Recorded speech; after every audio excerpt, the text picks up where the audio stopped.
Hansi Flick ने जीत लिया है अपना एक और फाइनल और जो उनका रिकॉर्ड था एक भी फाइनल ना हारने का, वो अभी तक बरकरार है। रियल मैड्रिड को 3-2 की स्कोर लाइन से हरा दिया है। काफ़ी क्लोज मैच था, कह सकते हैं कि अब तक के हांसी फ्लिक के टेन्योर में सबसे क्लोज मैच था ये कोपा डेल रे का फाइनल के बाद, जिसमें कुंडे का गोल आया था एक्स्ट्रा टाइम में। उसके बाद एल क्लासिको में सबसे क्लोज गेम था ये। रियल मैड्रिड का सिंपल प्लान था। रियल मैड्रिड बैठने वाली थी लो ब्लॉक में और अपॉर्चुनिटीज का इंतजार करने वाली थी कि बारसा से बॉल लूज हो। रियल मैड्रिड प्रेस नहीं कर रही थी, बार्सिलोना को बॉल हैंडल करने दे रही थी। 76% पोजीशन था बार्सिलोना के पास फर्स्ट हाफ में। तो रियल मैड्रिड को कोई मतलब नहीं था बॉल से रियल मैड्रिड को मतलब था कि बार्सिलोना जो करना चाहे वो कर ले, हम अच्छे से डिफेंड करेंगे। तो ये जावी अलोंसो का प्लान था और यही प्लान एटलेटिको मैड्रिड के खिलाफ सेमीफाइनल में दिखा था, लेकिन वहां पर एटलेटिको मैड्रिड ने जो वो चांसेस नहीं लिए जो उन्होंने क्रिएट किए, तो वहां पर वो एक एज्ड विन लेकर फाइनल में पहुंच गए। हांसी फ्लिक की ये बार्सिलोना में सबसे अच्छी चीज यही है कि हांसी फ्लिक की ये बार्सिलोना लो ब्लॉक के सामने आने के बाद घबराते नहीं है कि चांस कैसे क्रिएट होंगे, कुछ ना कुछ अलग चीज ट्राई करते हैं। लमीन यमाल का बहुत ही तगड़ा गेम था आज, स्पेशली मैं कहूँ कि शुरू के कुछ मिनट्स में ऐसे कह सकते हैं करेराज थोड़े भारी पड़े थे, लेकिन उसके बाद से करेराज को नचाया था भाई। करेराज को लिटरली इस मैच में रेड कार्ड मिलना चाहिए था सेकंड येलो के चलते, लेकिन उसको फर्स्ट येलो दिया ही नहीं।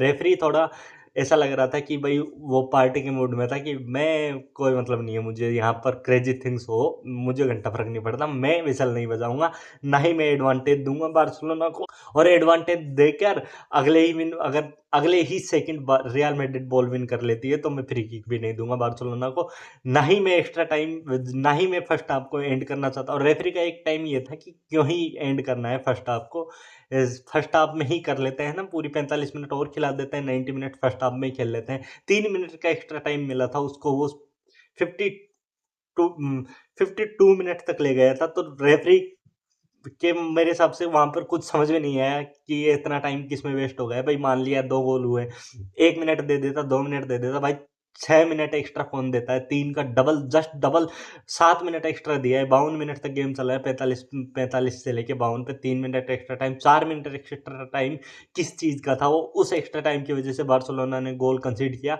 और वहां पर मैं एक्स्ट्रा टाइम को ब्लेम करने से ज्यादा बार्सिलोना के डिफेंसिव एरियर को ब्लेम करूंगा कि बार्सिलोना ने एक बहुत ही गंदी डिफेंडिंग की, उसके चलते गोल आया। हालांकि वो गोल भी एक ऐसा स्क्रेपी सा गोल था कि जिसके चलते फिनिश हो गई और मिल गया रियल मैड्रिड को। लेकिन फर्स्ट गोल जो रियल मैड्रिड ने मारा था, विनीसियस जूनियर ने जो गोल मारा था, वो भाई एकदम से मतलब दिल को लगा था कि कुंडे के चीथड़े उड़ा दिए थे, कुबारसी के चीथड़े उड़ा दिए थे, डिफेंस के चीथड़े उड़ा दिए थे, और किसी के पास मतलब कोई भी डिफेंडर समझ ही नहीं पाया कि अगला मूव क्या होगा। कोई इंटरसेप्ट नहीं कर पाया, कोई ब्लॉक नहीं कर पाया उस शॉट को। और यहाँ पर विनीसियस की क्वालिटी देखने को मिली हमें, जो इतने दिनों से नहीं दिख रही थी, वो इस मैच में दिखा कि विनीसियस ने आग लगा के रखी थी। लेकिन यहाँ पर मैं ये कहूंगा कि जावी अलोंसो की टैक्टिक्स एक हद तक ठीक थी कि काउंटर पे हिट करने की कोशिश करेंगे, जो कि रियल मैड्रिड हमेशा करने की कोशिश करती है पिछले 4-5 साल की बात करें तो। वहीं जब बार्सिलोना 3-2 अप हो गई थी, तब भी रियल मैड्रिड प्रेस नहीं कर रही थी दोस्तों। सबसे खास बात ये है कि रियल मैड्रिड तब भी यही कर रही थी कि बार्सिलोना को पोजीशन रखने दो, और बार्सिलोना काफ़ी कंफर्टेबली बॉल को इधर लेफ्ट राइट सेंट्रल मूव कर रही थी। और फ्रेंकी डियोंग ने तो भाई आज जो खेला है, आज मैं कहूँगा फ्रेंकी डियोंग का गेम, हालांकि राफिनिया ने 2 गोल्स मारे, लेकिन फ्रेंकी डियोंग का जो गेम था वो man of the match performance थी आज। और फ्रेंकी डियोंग का पिछले कुछ समय में सबसे तगड़ा गेम था ये। और मेरे हिसाब से ये फ्रेंकी डियोंग की परफॉर्मेंस की वजह से ही हम एल क्लासिको जीत पाए हैं।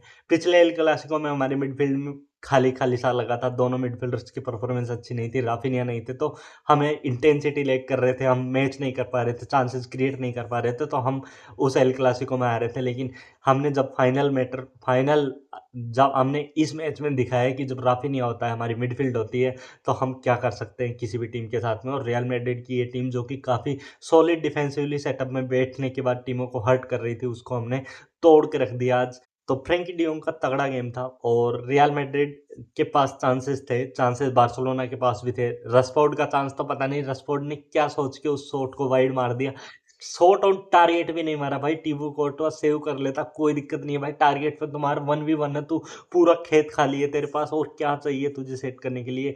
Classic Raphinha performance, Raphinha as always पिछले 2 साल से जैसे देखने को मिल रहे हैं, एकदम बैंगर परफॉर्मेंस। लामिन यमाल बढ़िया थे, पेड्री बढ़िया थे।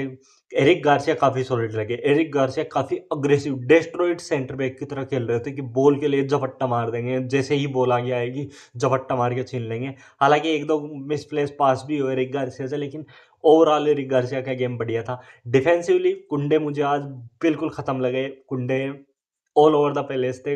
लास्ट के 30 मिनट में कुंडे, लास्ट के जब 20 मिनट बचे थे गेम में, 70 मिनट के राउंड, तब जाके कुंडे थोड़े मेंटल स्टेट में, गेम के स्टेट को समझने लगे, तब जाके वो इंटरसेप्शन ब्लॉक करने लगे। नहीं तो कुंडे भाई खत्म थे आज। कुंडे ने डिफेंसिवली बहुत बुरा हाका है। बाल्डे को इतना टेस्ट नहीं किया क्योंकि ऑल ओवर लेफ्ट फ्लैंक से करने की कोशिश कर रही थी। बाल्डे उतने टेस्ट नहीं हुए। वालवर्डे फ्रस्ट्रेट लगे। पूरी मैड्रिड की टीम फ्रस्ट्रेट लगी दोस्तों। और ये होता है जब भी एल क्लासिको होता है, एक टीम हमेशा फ्रस्ट्रेट होकर जाती है, और आज वो रियल मैड्रिड थी, पिछले में बार्सिलोना थी। पिछले में बार्सिलोना के लामिन यामाल फ्रस्ट्रेट थे, इसमें रियल मैड्रिड के 11 के 11 प्लेयर फ्रस्ट्रेट थे। एक टाइम पे तो जाबी अलोंसो, जो कि काफ़ी कंपोजर रखते हैं, काफ़ी कामनेस वाले मैनेजर है, वो भी फ्रस्ट्रेट दिखे। और जाबी अलोंसो और हैंसी फ्लिक का भी कुछ मनमुटाव मुठभेड़ हुआ, क्या पता क्या बात हुई थी। नॉर्मल जो भी था, पर पेड्री के ऊपर वो जो टैकल मारा था वालवर्डे ने, वो बहुत ही गंदा टैकल था। वो टैकल मुझे याद दिलाता है कि एटलेटिको मैड्रिड के खिलाफ एक बार वालवर्डे ने रेड कार्ड लिया था, उस टैकल की याद दिलाता है वो। हालांकि 1v1 में नहीं था, इसलिए ऐसा नहीं कहूंगा कि थ्रू ऑन गोल ही थे, लेकिन बहुत ही अच्छी अपॉर्चुनिटी थी कि पास रिलीज कर सकते थे वो इजीली। अगेन भाई, लास्ट के 5 मिनट में तो कोई भी, जो भी टीम पीछे रहती है, वो इंटेंसिटी बढ़ाने की कोशिश करती है, और हम 10 मैन थे। उसके बाद रियल मैड्रिड ने इंटेंसिटी बढ़ाई, रियल मैड्रिड क्रॉस पे क्रॉस करने लगी। एक चांस भी था, करेरास का चांस था, इजी सेव कर लिया। मतलब रूटीन सेव था जॉन गार्सिया का, या फिर ऐसे कह सकते हैं शॉट की वो क्वालिटी नहीं थी। तो ओवरऑल टेक्टिक्स वाइज तो कुछ था नहीं, क्रेजी गेम था, लेकिन बार्सिलोना ने इस गेम में कंट्रोल के साथ में जीत ली है, तो ये सबसे बढ़िया चीज़ है।